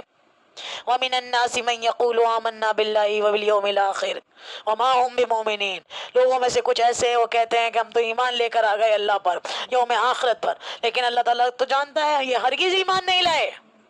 وَمَا هُمْ بِمُؤْمِنِينَ يُخَادِعُونَ اللَّهَ وَالَّذِينَ آمَنُوا وَمَا يَخْدَعُونَ إِلَّا أَنفُسَهُمْ وَمَا كَانُوا يَشْعُرُونَ، یہ تو اللہ کو دھوکہ دیتے ہیں اور یہ نہیں جانتے اللہ ان کو دھوکہ دے رہا ہے،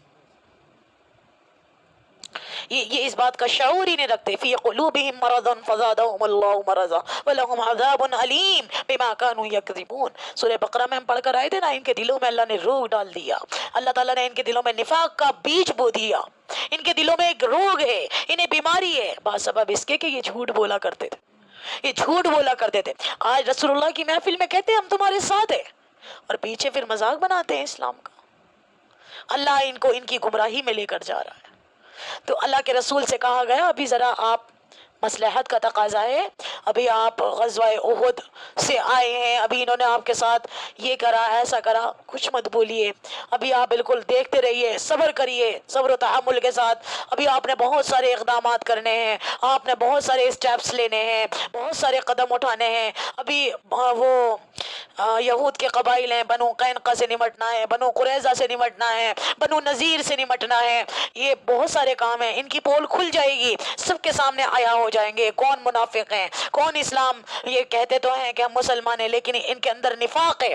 غزوہ تبوک آنے دو، جیسے ہی غزوہ تبوک آئے گا نا آنے والے ٹائم میں، ابھی اللہ تعالیٰ پردہ پوشی کر رہا ہے ان کی، تو اب یہاں پر ان کی ریشہ دوانیوں سے کچھ عرصے تک چشم پوشی کی گئی ہے، اور پھر غزوہ تبوک کے بعد رسول اللہ صلی اللہ علیہ وسلم نے ان پر گرفت شروع کر دی۔ پھر وہ وقت آ گیا کہ اب تک ان شرارتوں پر جو پردے پڑے رہے تھے وہ پردے اٹھا دیے گئے۔ تو اب تبوک کے موقع پر جب غزوہ تبوک آیا، وَتَوَكَّلْ عَلَى اللَّهِ، اور رسول اللہ سے کہا جا رہا ہے اور آپ جو ہے نا، آپ کون، یعنی اے نبی صلی اللہ علیہ وسلم اللہ پر توکل کیجئے، آپ صرف اپنے اللہ پر توکل کیجئے، وَكَفَى بِاللَّهِ وَكِيلًا، اور اللہ کافی ہے بھروسے کے لیے۔ بھروسہ کس پر کیا جانا چاہیے؟ صرف اللہ رب العزت پر بھروسہ کرنا چاہیے، بھروسہ کرنے والی ذات اللہ رب العزت کی ہے۔ آج ہم ایسے ٹائم میں رہ رہے ہیں کسی پر بھروسہ نہیں کیا جا سکتا، ظاہر ہے میری بہنوں جی، کیا سبق سمجھ میں آیا ہے اس آیت سے؟ ظاہر اور باطن ایک ہونا چاہیے، صرف زبان سے اطاعت کا دعویٰ کافی نہیں، اصل ایمان کردار سے ظاہر ہوتا ہے۔ آج ہم بھی تو بڑے دعوے کرتے ہیں کہ ہم ایمان والے ہیں، ہم مسلمان ہیں، ہم غلامان رسول ہیں، لیکن جہاں حکم آتا ہے اللہ اور اس کے رسول کی اطاعت کرو، اللہ اور اس کے رسول کے آگے سر تسلیم خم کر دو، اللہ کے آگے جھک جاؤ، اپنی انا کو ختم کر دو، اپنے آپ کو سرنڈر کر دو، اللہ کا حکم چلے گا، میرے گھر میں قانون اللہ کا چلے گا۔ لیکن جب اللہ کے قانون کی بات آتی ہے تو ہم کیا کرتے ہیں؟ ہم کیا کرتے ہیں؟ ہمارا کیا سلوک ہوتا ہے؟ ہمارا کیا عمل ہوتا ہے؟ ہم فوراً اللہ کے قانون کو پس پشت ڈال دیتے ہیں۔ ہم کہیں بھئی اللہ کا حکم ہے، بہنوں کا وراثت میں حق دو، جو نکلتا ہے جی، جو بیٹیوں کا حق نکلتا ہے دو جی، جو بیویوں کا حق نکلتا ہے دیجئے، جو بیوہ کا حق نکلتا ہے دیجئے، جو اخیافی بھائی کا نکلتا ہے دیجئے، جو اللہ تی بھائی کا نکلتا ہے دیجئے، جو موریث چھوڑ کر گیا ہے دیجئے۔ یہاں کیا ہم اللہ کا حکم مانتے ہیں؟ اس حکم کے آگے تو بڑے بڑے لوگ بھی پیچھے ہٹ جاتے ہیں کہ یہاں تو جاتا نظر آ رہا ہے اپنا۔ ماننا اللہ کا حکم ہے، چاہے گرا گزرے، چاہے آپ کو اچھا لگے چاہے برا لگے، حکم تو اللہ کا ماننا ہے۔ آپ نے دیکھا کہ جس ٹائم مکی دور تھا صحابہ نے کیسا حکم مانا کہ ہاتھ باندھے رکھنے کا حکم تھا کہ ہاتھ اٹھانے ہی نہیں ہے، تو 12 سال اذیتیں برداشت کری صحابہ اکرام نے عزیزات۔ اور جب ادھر مدینے میں چلے گئے، ہجرت کا حکم آ گیا، ہجرت اب آپ پر فرض کر دی گئی ہے، چلیے ہجرت، نکلیے اب یہاں سے، مکے سے نکلیے، مدینے تشریف لے جائیے، اپنا گھر بار سب چھوڑ دیجئے۔ یہ بھی اللہ کی طرف سے حکم تھا، صحابہ نے بات مانی نہیں مانی، سب کچھ اپنی زمین جائیداد، اپنا گھر بار کاروبار سب کچھ چھوڑ دیا۔ یہ ہوتی ہے اطاعت اللہ اور اس کے رسول کی، یہ ہوتا ہے توکل، اس کو بولا جاتا ہے توکل۔ لیکن ہم کیا کرتے ہیں؟ ہم تو کچھ بھی نہیں کرتے، تو کہتے ہیں بلکہ اور باتیں بنانے بیٹھ جاتے ہیں، ارے کون دے رہا ہے، ارے کون کر رہا ہے۔ آپ سے کہا جائے سود سے بچیے، بینکنگ سسٹم سے بچیے جہاں تک ہو سکتا ہے، جتنا ہو سکتا ہے، لیکن ہم تو الٹا اس کے اندر پھنستے جا رہے ہیں۔ کہیں ہم اس میں بیمہ کرا رہے ہیں، کہیں اس میں ہم انشورنس، پتہ نہیں کیا کچھ چل رہا ہے۔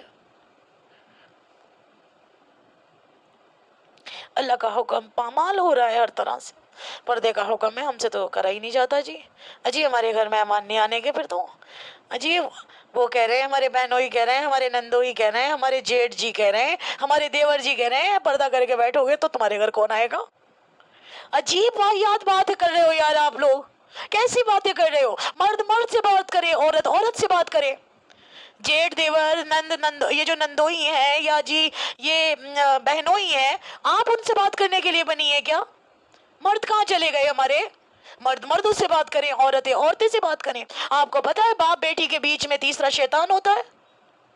حضرت ابو بکر صدیق اور حضرت ام عائشہ صدیقہ رضی اللہ تعالیٰ عنہ آپس میں بات کر رہے تھے، رسول اللہ صلی اللہ علیہ وسلم تشریف لائے، کیا کہا؟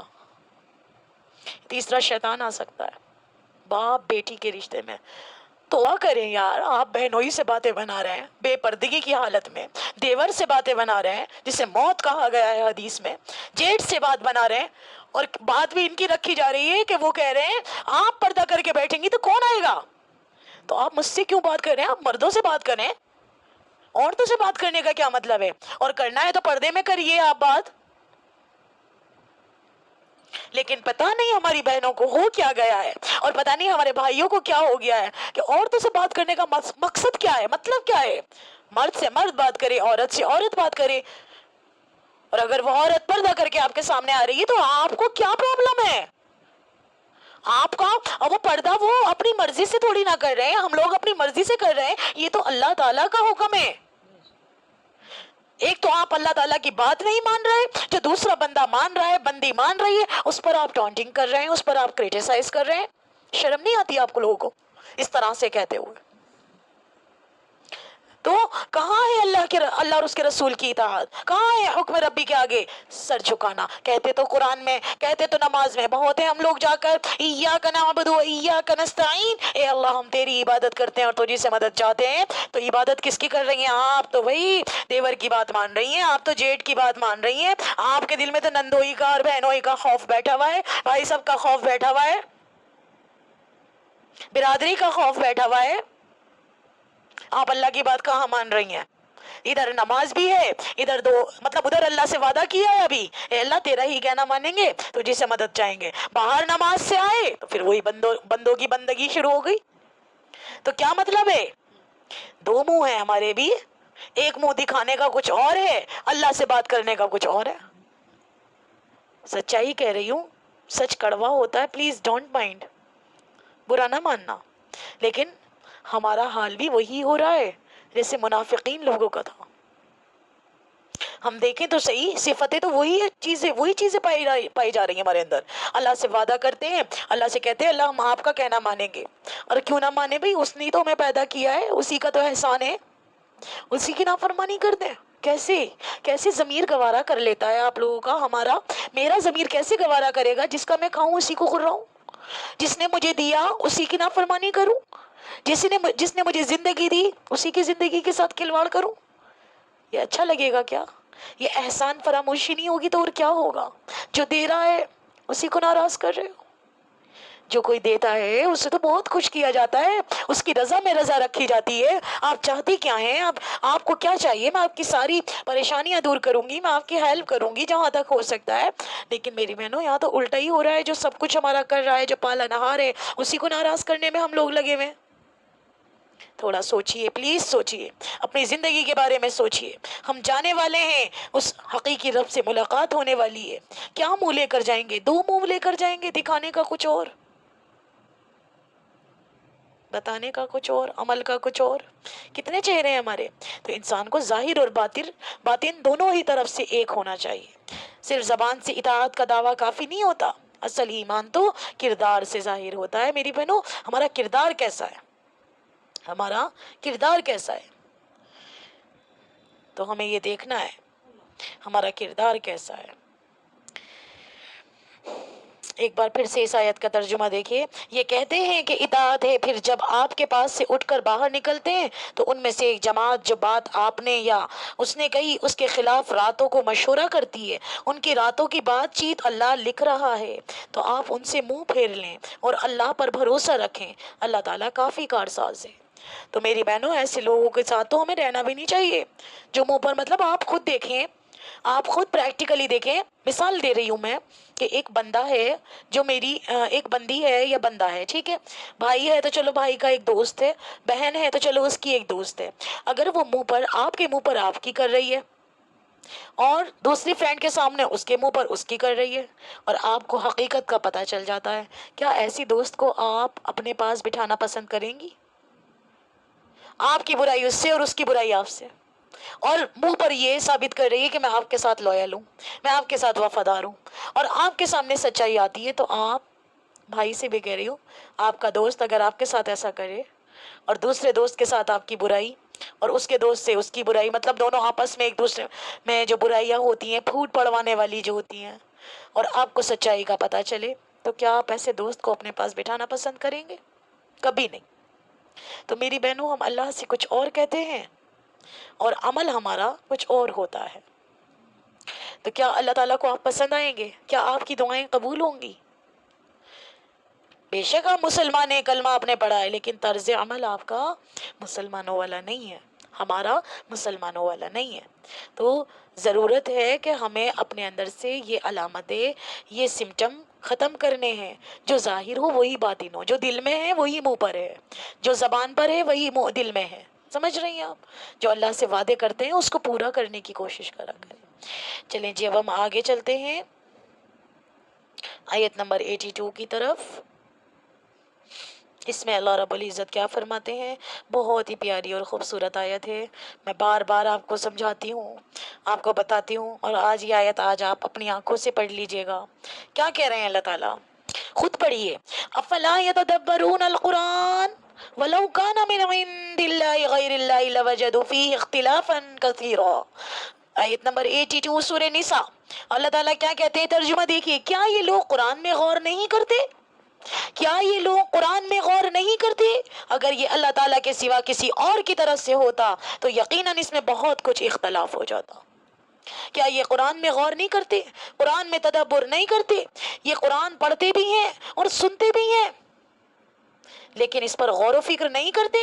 نمازیں تو وہ پڑھتے تھے، اس وقت بھی جو منافق تھا وہ بھی نماز پڑھتا تھا، اسے نماز تو پڑھنی پڑتی تھی ورنہ تو اس کو مسلمان مانا ہی نہ جاتا۔ جو اس وقت کے منافق تھے اللہ کے رسول کے ٹائم کے، انہیں نمازیں پڑھنی پڑتی تھیں، اگر وہ نماز نہ پڑھتے تو وہ مسلمان ہی نہ مانے جاتے۔ آج تو مسلمان مانے جانے کے لیے نماز ضروری نہیں ہے، آج تو مسلمان نماز ہی نہیں پڑھتا، مسجدیں ویران ہیں لیکن پھر بھی ہم کہتے ہیں یہ مسلمان ہے۔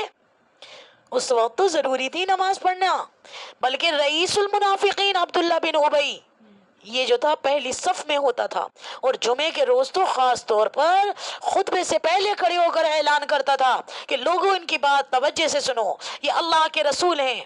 گویا اپنی چودراہٹ کے ظاہری اظہار کے لیے یہ اندازہ اختیار کرتا تھا۔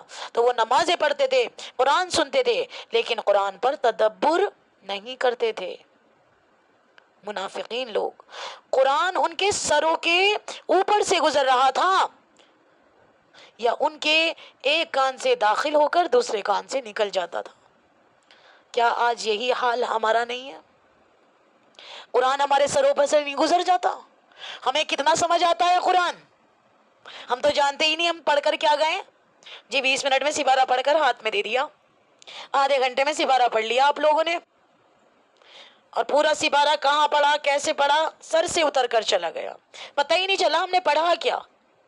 کوئی تدبر نہیں، کوئی تفکر نہیں، کوئی غور و فکر نہیں، کوئی انسان کے دماغ میں یہ خیال بھی نہیں آیا کہ اس میں بات کیا ہوئی تھی، اس میں کیا اللہ نے سمجھانے کی کوشش کی، پتہ ہی نہیں۔ ایسا ہی ہوتا ہے نا، ایسا ہی ہوتا ہے۔ وَلَوْ كَانَ مِنْ عِنْدِ غَيْرِ اللَّهِ لَوَجَدُوا فِيهِ اخْتِلَافًا كَثِيرًا، اور اگر یہ اللہ کے سوائے کسی اور کے پاس سے آیا ہوتا تو اس میں بہت سے تضادات پائے جاتے۔ اس پر غور کرو، یہ بہت مربوط کلام ہے، اس کا پورا فلسفہ منطقی طور پر بہت مربوط ہے، اس کے اندر کہیں کوئی تضاد نہیں ہے، کہیں کوئی اختلاف نہیں۔ اس کلام کو غور تو کریں، آپ اس کلام کو اچھے سے سمجھنے کی کوشش تو کریں، تو دل کے تاروں کو چھیڑ کر رکھ دیتا ہے۔ اللہ تعالیٰ کہہ رہے ہیں کہ آپ قرآن پر تدبر نہیں کرتے؟ ارے دیکھو تو صحیح، پھر کائنات کو دیکھو، جو قرآن میں جو بات لکھی ہوئی ہے وہ کائنات میں نظر آ رہی ہے نہیں؟ وہ کہہ رہا ہے میں نے سورج بنایا ہے، مجھے قسم ہے سورج کی۔ واقعی اب اس میں قسم کیوں کھائی گئی ہے؟ دیکھو تو صحیح یار، کتنی بڑی ایک ذات اللہ نے بنا ڈالی، پوری دنیا کے اندھیروں کو روشنی میں بدل دیتی ہے، کونے کونے سے اندھیرے کو نکال کر روشنی میں بدل دیتی ہے۔ یہ اللہ کی قدرت نہیں ہے تو اور کیا ہے؟ اور یہ سورج، اس کے اندر کتنے بینیفٹس انسان کے لیے رکھے گئے ہیں، الٹرا وائلیٹ کرنیں اس کی ہمیں وائٹامن ڈی دے رہی ہوتی ہیں، اور پانی کے لیے کتنا فائدہ مند ہے یہ سورج، سردی میں کتنا فائدہ مند ہے یہ سورج۔ اور اس کے بہت زیادہ میری بہنوں، اس سولر سسٹم کو آپ پڑھیے، پلینیٹس کو سمجھیے، کیسے اللہ تعالیٰ نے یہ یونیورس کو تخلیق کیا ہے۔ اور پھر آپ جب قرآن پڑھیں گی اور ذرا یونیورس کو دیکھیں سائنس کی روشنی میں، تو آپ کہیں گی واقعی آپ کے منہ سے نکلے گا سبحان اللہ الحمدللہ۔ تو میری بہنوں، اللہ تعالیٰ کہہ رہے ہیں آپ سے، آج آپ کے سامنے یہ آیت آ گئی، کیا یہ لوگ قرآن میں غور نہیں کرتے؟ اگر یہ اللہ تعالیٰ کے سوا اور کسی کی طرف سے ہوتا تو یقیناً اس میں بہت کچھ اختلاف پاتے۔ چلتے ہیں آیت نمبر 83 کی طرف۔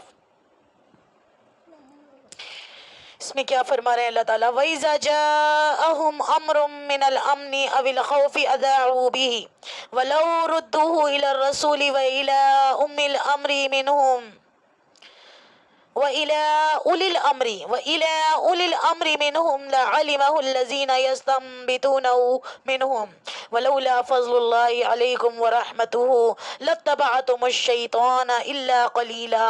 جہاں انہیں کوئی خبر امن کی یا خوف کی ملی انہوں نے اسے مشہور کرنا شروع کر دیا، حالانکہ اگر یہ لوگ اسے رسول صلی اللہ علیہ وسلم کے اور اپنے میں سے ایسی باتوں کی تہہ تک پہنچنے والوں کے حوالے کر دیتے تو اس کی حقیقت وہ لوگ معلوم کر لیتے جو نتیجہ اخذ کرتے ہیں، اور اگر اللہ تعالیٰ کا فضل اور اس کی رحمت تم پر نہ ہوتی تو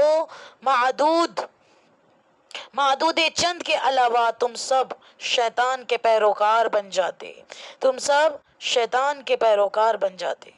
کیا مطلب ہے؟ وَإِذَا جَاءَهُمْ أَمْرٌ مِّنَ الْأَمْنِ أَوِ الْخَوْفِ أَذَاعُوا بِهِ، اور جب ان کے پاس کوئی خبر پہنچتی ہے امن کی یا خطرے کی تو وہ اسے پھیلا دیتے ہیں۔ منافقین کی ایک روش یہ بھی تھی کہ جو ہی کوئی اطمینان بخش یا خطرناک خبر سنتے ایک دم سے تو اسے لے کر پھیلا دیتے تھے۔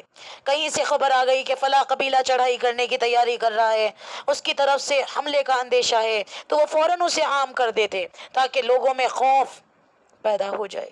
اذاعت کا لفظ جو ہے آج کل نشریاتی یعنی کہ براڈ کاسٹنگ اداروں کے لیے استعمال ہوتا ہے، اور مذیاع یہ ریڈیو سیٹ کو کہا جاتا ہے۔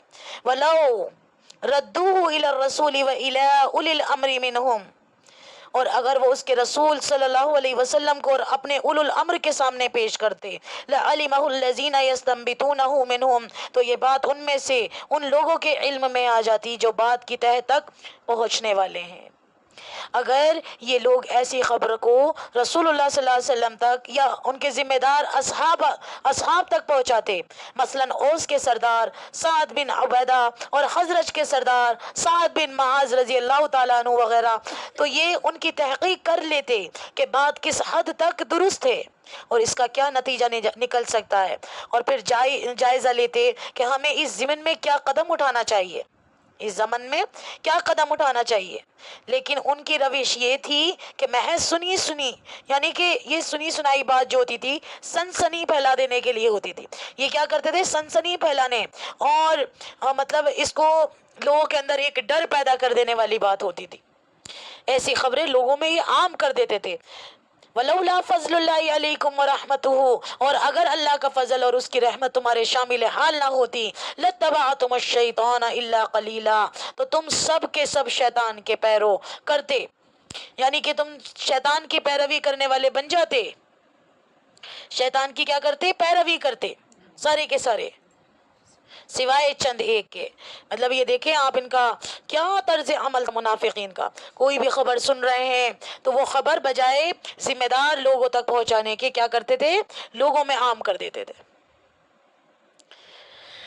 ساری لوگوں میں عام کر دی، لوگوں کے اندر ایک خبر ایک ڈر سا پیدا کر دیا کہ یہ چڑھائی کر رہا ہے، یہ قبیلہ چڑھائی کر رہا ہے، ذمہ داروں کو نہیں بتایا۔ بھئی اصل اقدام تو ذمہ داری اٹھاتے، رسول اللہ کو جا کر بتاتے، یا کیا کہتے ہیں جو اوس اور خزرج کے سردار تھے ان کو بتانا چاہیے تھا، اوس کے سردار عبیدہ کو، حضرت عبیدہ رضی اللہ تعالیٰ عنہ کو، اور خزرج کے سردار سعد بن معاذ کو بتانا چاہیے تھا، ان کو نہ بتا کے بس ایسے ہی انہوں نے سنسنی خیز خبریں اپنے علاقے میں پھیلا دی تاکہ لوگ ڈر جائیں۔ تو یہ تو غلط تھا۔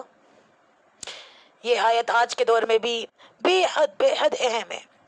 اگر انہیں امن یا خوف سے متعلق کوئی خبر ملتی ہے تو وہ اسے فوراً پھیلانے لگتے ہیں۔ اللہ تعالیٰ نے سکھایا ہے کہ ایسی خبر کو فوراً عام کرنے کے بجائے ہمیں کیا کرنا چاہیے؟ اسے رسول صلی اللہ علیہ وسلم اور اہل امر کی طرف لوٹایا جائے تاکہ جو علم ہے، اہل علم یہ اچھے سے اس کو بات کو سمجھیں اور معاملہ فہم ان لوگ جو ہیں اس کی حقیقت کو معلوم کر سکیں اچھے سے۔ آج کے دور کا بھی سبق آج ہمارے پاس کیا ہے جی؟ آج ہمارے پاس واٹس ایپ ہے، یوٹیوب ہے، فیس بک ہے اور سوشل میڈیا ہے۔ کوئی خبر ملی ہم کیا کرتے ہیں؟ فوراً فارورڈ کر دیتا، نہ اس کی تحقیق ہے نہ اس کو سمجھا ہے۔ قرآن کیا ہمیں سکھاتا ہے؟ ہر خبر کو آگے بڑھانے سے پہلے تحقیق کرو، کیونکہ غلط خبر بہت سے لوگوں کے لیے نقصان کا سبب بن سکتی ہے عزیزات۔ تو جب ہم یہ خبریں دوسروں کو پہنچا رہے ہوتے ہیں تو ہمیں بہت دیکھنا ہے اس کے اندر اوتھینٹک بات کتنی ہے، یہ قرآن اور حدیث سے ثابت بات ہے یا نہیں ہے، تو یہ چیز ہم نے دیکھنی ہے۔ ایسے ہی نہیں آپ نے خبر کو آگے کر دینا، ایسے ہی نہیں آپ نے کسی کو بس ایسی سنی سنائی بات کو یا سنی سنائے بیان کو ایسے ہی، نہ اس میں کوئی دلیل ہے نہ کچھ ہے، اور بس ایسے ہی آگے کر رہے ہیں، تو یہ صحیح نہیں ہے۔ چلیں جی آگے چلتے ہیں آیت نمبر 84 کی طرف۔ اس میں اللہ تعالیٰ کیا فرماتے ہیں آیت نمبر 84 میں؟ فقاتل فی سبیل اللہ لا تکلف الا نفسک وحرض المؤمنین عسى اللہ ان یکف بأس الذین کفروا واللہ اشد بأسا واشد تنکیلا۔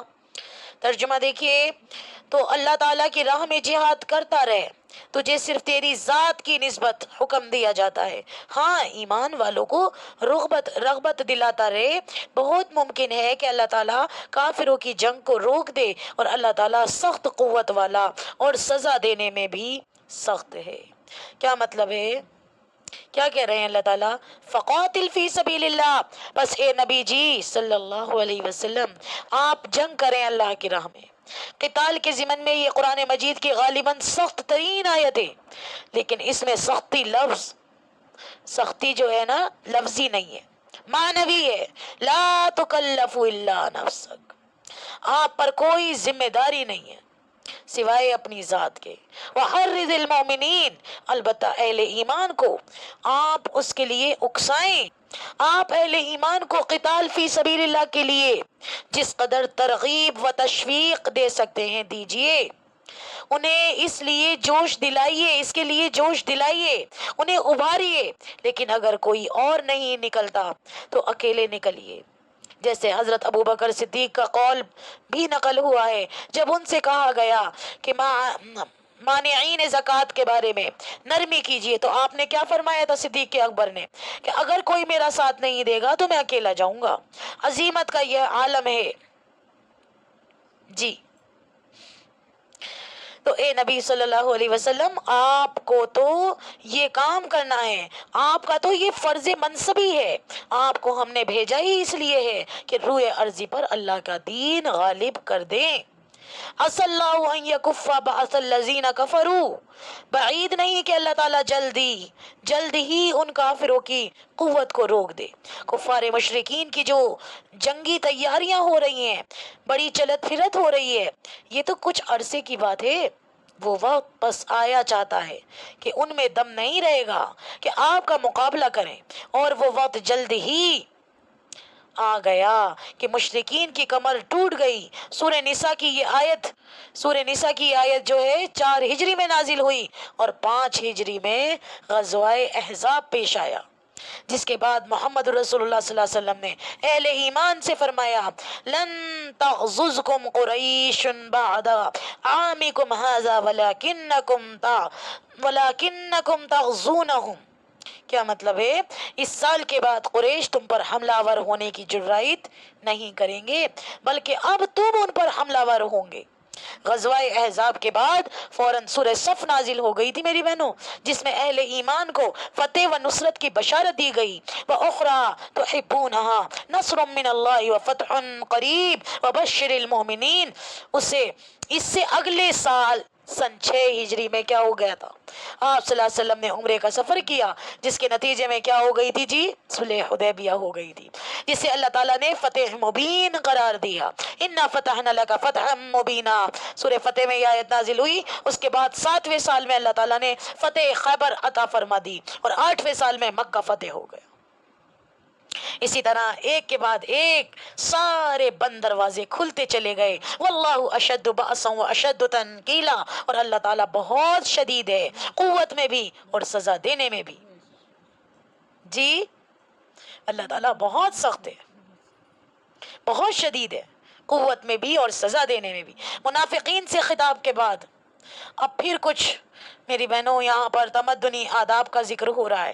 منافقین سے خطاب میں دو باتوں کو نمایاں کیا گیا. کیا؟ ایک اطاعت رسول جو ان پر بہت شاق گزرتی تھی، اور ایک قتال فی سبیل اللہ جو ان کے لیے بہت بڑا امتحان بن جاتا تھا. اب پھر اہل ایمان سے آگے جو آ رہا ہے خطاب، پھر اب اہل ایمان سے ہو رہا ہے.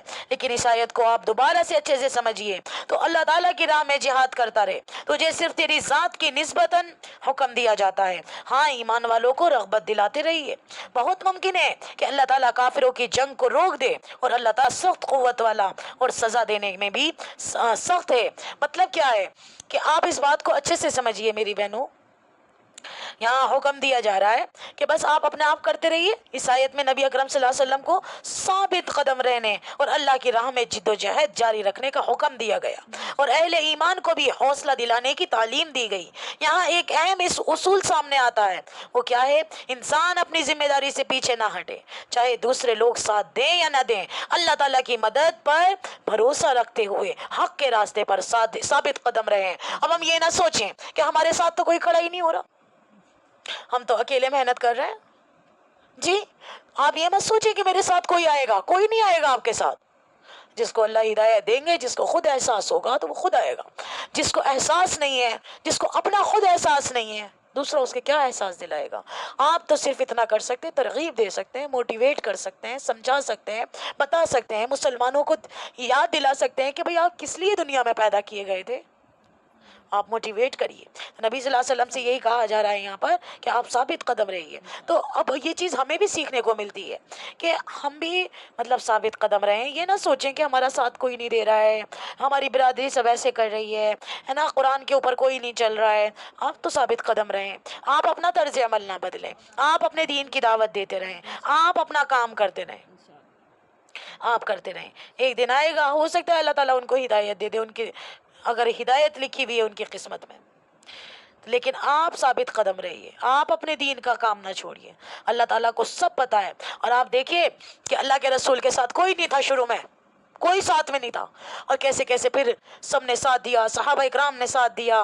اللہ کی قسم 12 سال مکے والوں کی اذیتیں برداشت کری، 13 سال کے قریب. اور پھر مکے میں مدینے میں جب ہجرت کر کے گئے، اپنا تن من دھن سب لگا کر گئے. اللہ کے رسول اپنے مشن سے پیچھے نہیں ہٹے، اپنے مشن سے پیچھے نہیں ہٹے. غزوہ بدر ہوئی میری بہنوں، اللہ تعالیٰ نے فتح دی. غزوہ احد ہوئی، فتح تو اس میں بھی ہو گئی تھی، وہ تو تیر انداز وہاں سے ہٹ گئے تھے، وہ شکست میں بدل گئی. پھر اس کے بعد غزوہ خندق ہوئی، غزوہ احزاب ہوئی، اور احزاب کے بعد اللہ کے رسول نے کہہ دیا تھا اب یہ مشرکین تم پر غالب نہیں آ سکیں گے. اور پھر اس کے بعد کیا کہتے ہیں، 4 ہجری میں کیا ہوا جی؟ صلح حدیبیہ سن 5 ہجری میں ہو گئی. صلح حدیبیہ سے بہت بہت زیادہ فائدہ ہوا، اتنا زیادہ فائدہ ہوا میری بہنوں کہ کیا کہتے ہیں، اس کو فتح مبین قرار دیا گیا، فتح مبین قرار دیا گیا. اور جب یہ غزوہ احزاب کے بعد فوراً سورہ صف نازل ہو گئی تھی، اور جس میں اہل ایمان کو فتح و نصرت کی بشارتیں دی گئیں. اور مطلب بتایا گیا کہ اس سے اگلے سال 6 ہجری میں پھر عمرے کا جب وہ احرام باندھ کر گئے تو صلح حدیبیہ ہو گئی. تو آپ دیکھیں کہ پھر 7 ہجری میں مکہ فتح ہو گیا، مکہ فتح ہو گیا. تو لیکن اللہ کے رسول لگے رہے. اگر تعداد میں کم تھے تو کچھ نہیں، لیکن ایمان ان کا ایسا تھا ایک ایک ایمان والا 10 پر 20 پر بھاری تھا. تو اللہ تعالیٰ بہت شدید ہیں، قوت میں بھی اور سزا دینے میں. بظاہر ان کی ہمیں طاقت نظر آ رہی ہے کہ بہت ہے، لیکن کچھ نہیں ہے. یقین کریں آپ، اللہ کی طاقت سے باہر نہیں ہو سکتی ان کی طاقت. تو آج ہمیں بھی لگ رہا ہے کہ چاروں طرف کفر ہی کفر پھیل رہا ہے، اور ہم پس رہے ہیں. یہ ہمارے اعمال ہیں. ہم اپنے اعمال پر غور کریں. ہم نے قرآن کو چھوڑ دیا، ہم نے قرآن کے ساتھ غداری کری ہے، ہم نے دین کے ساتھ غداری کری ہے، اپنے سسٹم کو ہم نے اپنے معاشرے میں سے ختم کرا ہے. تو آج غیر قومیں ہمارے اوپر مسلط ہو رہی ہیں، آج غیر لوگ ہمارے اوپر مسلط ہو رہے ہیں. آج ہمارے اندر وہ والی ایمانیت والی بات ہے ہی نہیں، وہ روحانیت ہے ہی نہیں. ہمارے دل مردہ ہو چکے ہیں، گناہوں میں ڈوب چکے ہیں، غیروں کے طریقوں پر چل کر.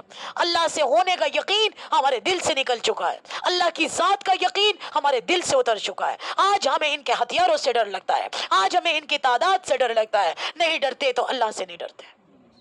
اللہ کی طاقت ایٹم کی طاقت سے باہر ہے. یہ ایٹم کی طاقت اللہ کی طاقت کے آگے کچھ بھی نہیں ہے.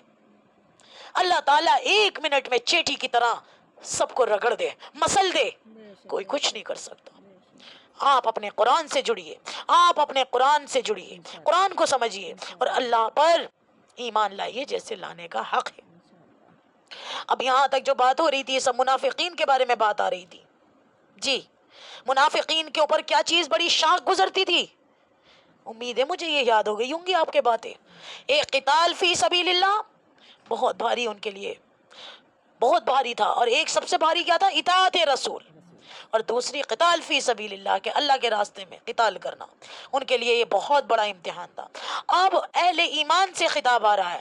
اب جو یہ آیت شروع ہوئی ہے یہاں، آیت نمبر 85، آئیے دیکھتے ہیں 85 میں اللہ تعالیٰ کیا فرماتے ہیں۔ یہاں اللہ رب العزت اہل ایمان سے بات کر رہے ہیں۔ کیا بات ہو رہی ہے 85 آیت میں؟ من یشفع شفاعة حسنة یکن له نصیب منها ومن یشفع شفاعة سیئة یکن له کفل منها وکان اللہ علی کل شیء مقیتا۔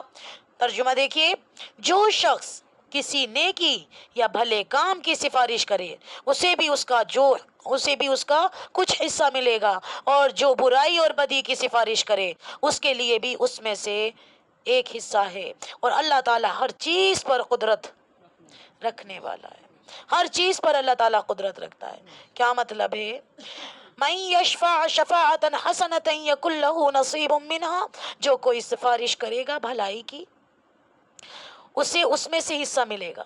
انسانی معاشرے کے اندر کسی کے لیے سفارش کرنا بھی بعض اوقات ضروری ہو جاتا ہے۔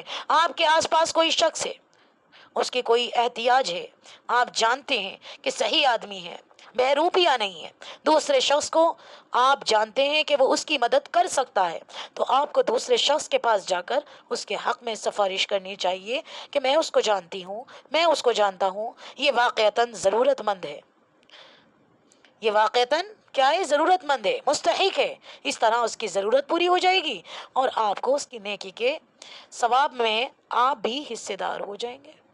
اسی طرح کسی پر کوئی مقدمہ قائم ہو گیا اور آپ کے علم میں اس کی بے گناہی کے بارے میں حقائق اور شواہد ہیں، تو آپ کو عدالت میں پیش ہو کر یہ حقائق اور یہ شواہد پیش کرنے چاہیے، تاکہ اس کی جو گلو خلاصی ہو سکے اچھی طرح سے۔ اس آیت کی روح سے نیکی، بھلائی، خیر اور عدل و انصاف کے خاطر اگر کسی کی سفارش کی جائے تو اللہ تعالیٰ اس کا اجر و ثواب عطا فرمائے گا۔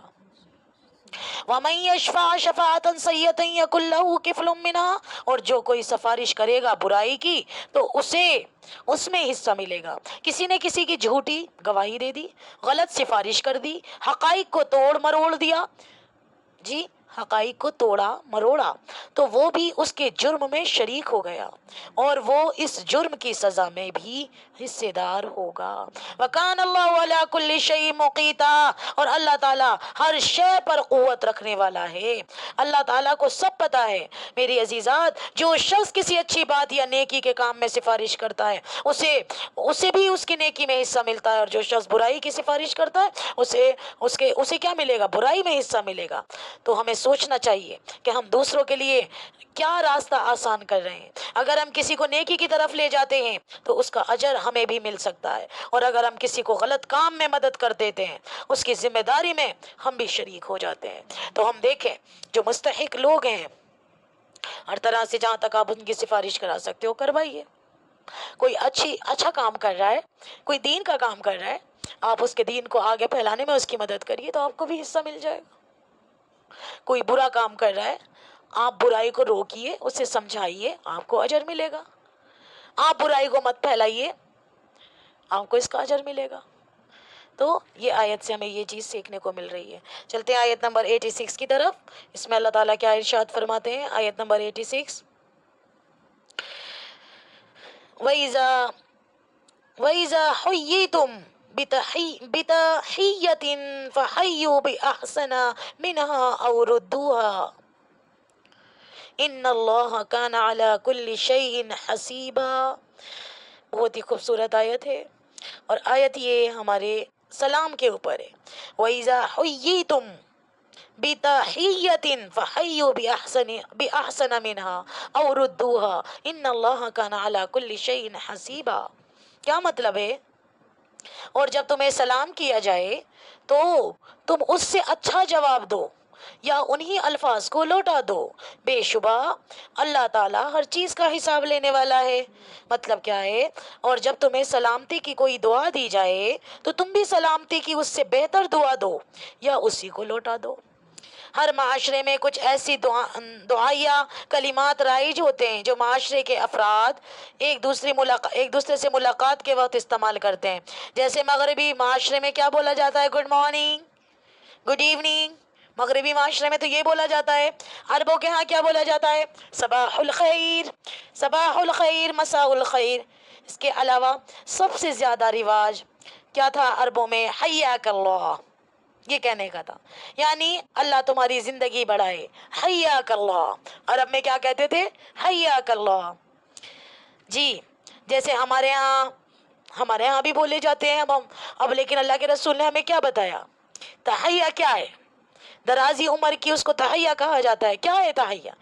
سلام، اور اس کے ہم معنی دوسرے دعائیہ کلمات بھی سب اس کے اندر شامل ہو جاتے ہیں۔ عرب میں جب اسلامی معاشرہ وجود میں آیا تو دیگر دعائیات کلمات بھی باقی رہے، لیکن ساتھ میں یہ بھی آ گیا السلام علیکم۔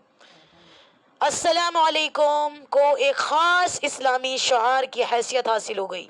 اس آیت میں ہدایت کی جا رہی ہے کہ جب تمہیں کوئی سلامتی کی دعا دے تو اس کے جواب کا اعلیٰ طریقہ یہ ہے کہ اس طریقے سے اسے بہتر طریقے سے جواب دو۔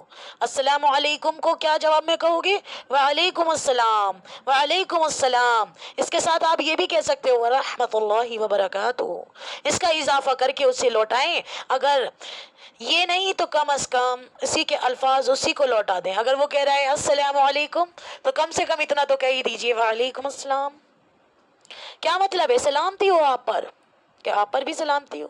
اور اگر آپ ذرا اور بہتر انداز میں کہتے ہیں تو پورا کر دیجئے ورحمۃ اللہ وبرکاتہ، اللہ کی رحمت اور اس کی برکت بھی آپ پر ہو۔ جی، ان اللہ علی کل شیء حسیبا، یقیناً اللہ تعالیٰ ہر چیز کا حساب کرنے والا ہے۔ یہ چھوٹی چھوٹی چیزیں ہیں جو انسانی زندگی میں ان کی بھی حیثیت، ان کی بھی بہت زیادہ اہمیت ہے۔ ان معاشرتی آداب سے معاشرتی زندگی کے اندر حسن پیدا ہوتا ہے عزیزات، آپس میں محبت پیدا ہوتی ہے۔ آپس میں کیا پیدا ہوتی ہے؟ محبت پیدا ہوتی ہے۔ ایک مرتبہ پھر سے دیکھیے اس کا ترجمہ، اور جب تمہیں سلام کیا جائے تو تم اس سے اچھا جواب دو یا انہی الفاظ کو لوٹا دو، بے شبہ اللہ تعالیٰ ہر چیز کا حساب لینے والا ہے۔ لاسٹ آیت ہے، اس کو اور دیکھیے گا اچھے سے۔ آیت نمبر 87 میں اللہ تعالیٰ کیا فرماتے ہیں؟ اللہ لا الہ الا ہوا لیجمعنکم الی یوم القیامت لا ریب فیہ ومن اصدق من اللہ حدیثا۔ ترجمہ دیکھیے، اللہ وہ ہے جس کے سوا کوئی معبود برحق نہیں، وہ تم سب کو یقیناً قیامت کے دن جمع کرے گا، جس کے آنے میں کوئی شک نہیں۔ اللہ تعالیٰ سے زیادہ سچی بات والا کون ہوگا؟ اللہ تعالیٰ سے زیادہ کون جانتا ہوگا؟ کیا مطلب ہے؟ جی، اللہ لا الہ الا هو لیجمعنکم الی یوم القیامت لا ریب فیہ۔ رکوع کا اختتام ایک عظیم عقیدے پر ہوتا ہے، اللہ کے سوا کوئی معبود برحق نہیں، اور اللہ تعالیٰ یقیناً تمام انسانوں کو قیامت کے دن جمع فرمائے گا۔ پھر فرمایا اللہ سے زیادہ سچی بات کہنے والا کون ہے؟ قیامت کے بارے میں بات آ رہی ہے، کون ہے؟ اللہ سے بڑھ کر اپنی بات میں سچا کون ہے؟ منافقین پر جو 3 چیزیں بہت شاق تھیں، اب ان میں سے تیسری چیز کا تذکرہ آ رہا ہے، یعنی ہجرت۔ اب آگے جو آگے حکم آئے گا وہ ہجرت کا آئے گا۔